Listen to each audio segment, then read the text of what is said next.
জুলাই সনদ স্বাক্ষর করেছি, সেটা বাস্তবায়নের কমিটমেন্ট আছে। আমরা চেষ্টা করছি এগুলোকে পুরোপুরি বাস্তবায়িত করবার জন্য।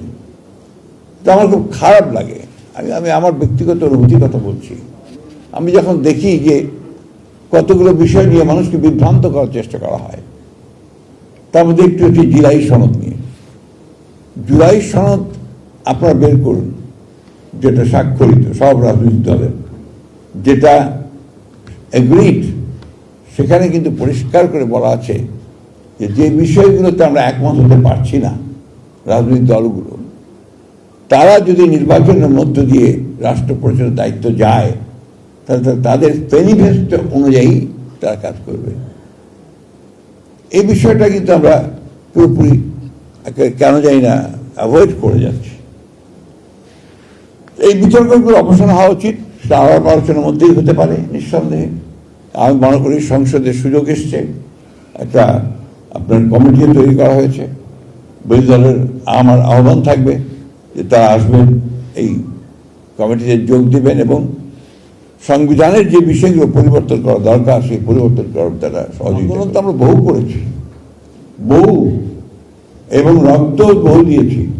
সেই একেবারে আমি তো বলি যে আমরা 46 সাল, তারও আগে থেকে, 40 থেকে, তিতুমিরের সময় থেকেই তো যুদ্ধ হচ্ছি, লড়াই করছি।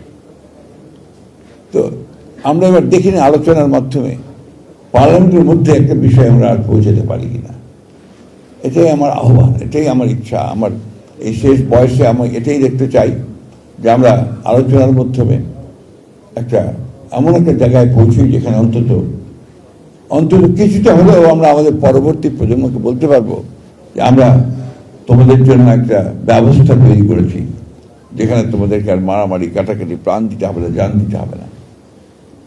এই বিষয়গুলো আমরা চিন্তা করতে পারি, কিন্তু সব কিছু একেবারে নিগেট করে দেওয়া, এখান থেকে বোধহয় বেরিয়ে আসা উচিত, আলোচনার মধ্যে যাওয়া উচিত, আলোচনার মধ্যে দিয়ে কাজ করা উচিত বলে মনে করি। আমি আজকে আমাদের যারা এখানে আছেন, শহীদ মাতা, শহীদ স্ত্রী, শহীদের স্ত্রী,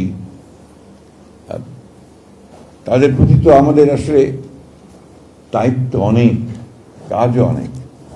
আমি ধন্যবাদ জানাতে চাই যে আমাদের মাহবুবুর রহমান ভাই তার উদ্যোগ নিয়েছেন, কাজ করছেন।